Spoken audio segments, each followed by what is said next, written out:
గ్రహించిన అమృతాన్ని రాక్షసులు తీసుకుని వెళ్లిపోయారు.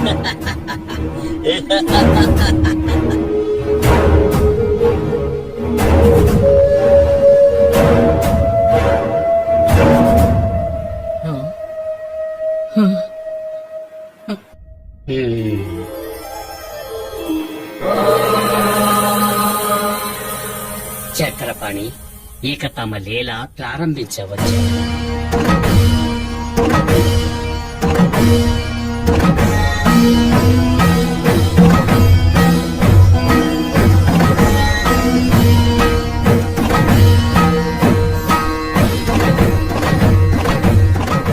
అసురుల బలహీనతను గ్రహించిన మహావిష్ణువు అందమైన మోహిని అవతారాన్ని ధరించాడు.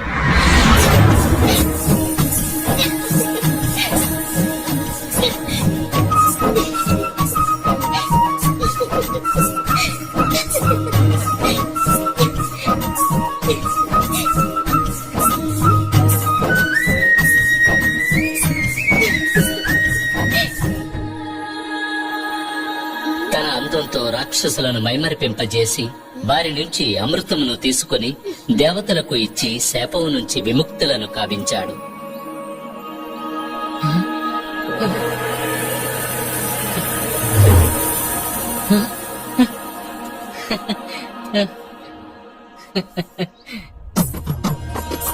అందమైన మోహిని రాక ఒక కొత్త అవతారానికి నాంది అని గ్రహించిన పరమేశ్వరుడు మోహినిని చూశాడు.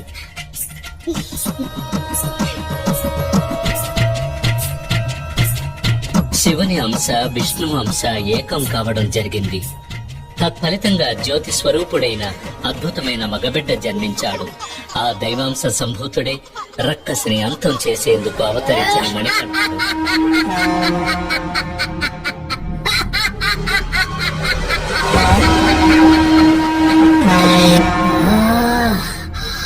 దేవతల కుతంత్రం కారణంగా తమ అసురులకు అమృతం లభించకపోవడం, అది మొత్తం దేవతలకే చేరిందని తెలిసి మహిషముఖి ఆగ్రహం చెందింది. ఆ కోపంతో ఆ రక్కసి అడవిలోని మునులను మరింత వేధించడం ప్రారంభించింది.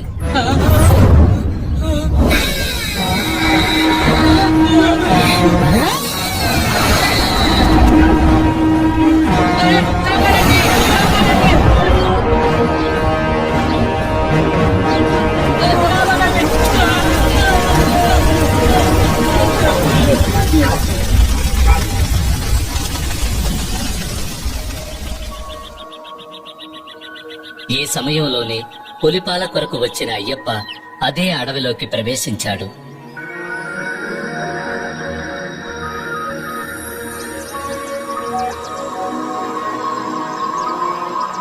వెలుగు జొరబడలేని అడవిలోకి సూర్యుడు ప్రవేశించినట్టుగా ఉంది అయ్యప్ప రాక.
అయ్యప్ప అడవిలో ప్రవేశించగానే పరమేశ్వరునిచే పంపించబడిన భూతగణాలు ఆయనకు నమస్కరించి అనుసరించాయి.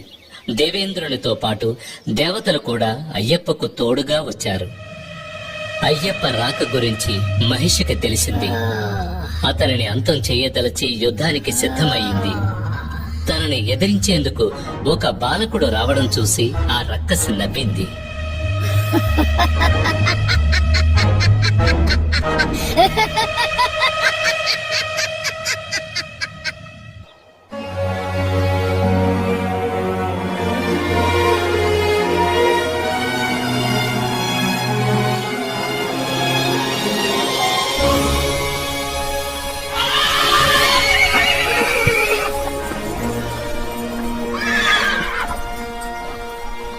అయ్యప్ప రాక గురించి తెలిసిన మునులు ఆయనతో మొరపెట్టుకున్నారు. అయ్యప్ప తన అవతార లక్ష్యం పూర్తి చేసే సమయం వచ్చిందని గ్రహించాడు. మానసికంగా హరిహరులకు నమస్కరించి యుద్ధానికి సిద్ధమయ్యాడు.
తీరాన వచ్చి పడింది.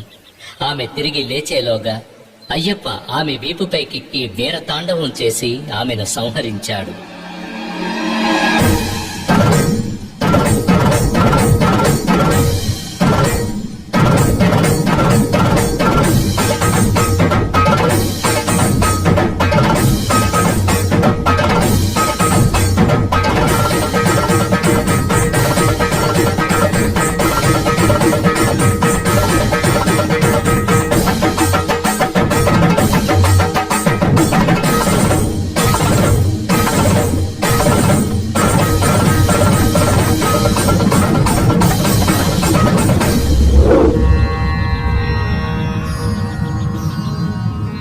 అయ్యప్ప చేసిన మహిషముఖి సంహార నర్తనాన్ని చూసేందుకు వచ్చిన ఈశ్వరుడు తన నందిని పక్కనున్న చెట్టుకు కట్టి ఉంచాడు.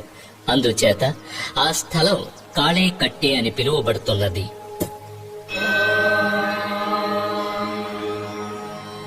సహస్రశీర్షా పురుషః సహస్రాక్షః సహస్రపాత్ స భూమిం విశ్వతో వృత్వా. అయ్యప్ప పవిత్ర పాదస్పర్శ వల్ల మహిషముఖి శరీరం నుండి విడుదలై శాప విమోచనం పొందింది లీలావతి. అయ్యప్పకు ప్రణమిల్లింది. స్వామి, తమ పవిత్ర పాదస్పర్శ చేత నాకు శాప విముక్తి కలిగింది. ఇక నేను తమకే సొంతం. నన్ను స్వీకరించి అనుగ్రహించండి స్వామి. నీ కోరిక నెరవేరదు. ఈ అవతారములో నిత్య బ్రహ్మచారిగానే నేను ఉండబోతున్నాను. అయినా ఒక్క అవకాశం ఉన్నది. నాకు ఒక ఆలయం కట్టబడుతుంది. అప్పుడు నా దర్శనానికి లక్షలాది భక్తులు వస్తారు. ప్రతి సంవత్సరం నా భక్తుల సంఖ్య పెరుగుతూనే ఉంటుంది. ప్రతి సంవత్సరం కొత్తగా భక్తులు నన్ను మొదటిసారి దర్శించడానికి వస్తారు. ఆ విధంగా ఏ సంవత్సరం అయితే కొత్త భక్తులు ఎవరు రారో అప్పుడు నేను నిన్ను వివాహం ఆడేదను. అంతవరకు ఎదురుచూడు. నా ఆలయానికి సమీపంలో నీకు కూడా ఒక ఆలయం కడతారు.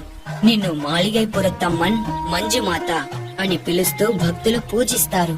నా దర్శనానికి వచ్చే భక్తులు నీ ఆలయానికి వచ్చి నిన్ను కూడా దర్శించి వెళ్తారు. నాకు సమీపంలోనే ఉన్న నువ్వు ఏ సంవత్సరం కొత్త భక్తులు ఎవరూ నన్ను దర్శించుకోవడానికి రాలేదో తెలుసుకోవచ్చు. అంతవరకు వేచి ఉండు. తమ చిత్తం ఇదే అయితే నా భాగ్యం కూడా ఇదే. తమకు సమీపంలో నాకు ఓ ఆలయం కట్టించి నన్ను కూడా భక్తులు దర్శిస్తారని గౌరవాన్ని కల్పించిన దేవా, మీకు ప్రణామాలు.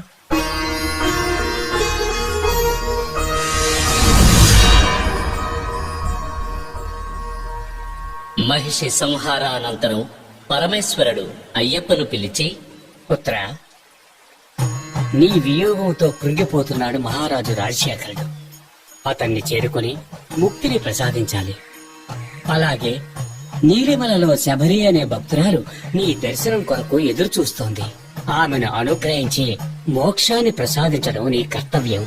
అలా చేస్తే ఆ భక్తురాలి గుర్తుగా ఆ కొండకు శబరిమల అనే పేరు వస్తుంది.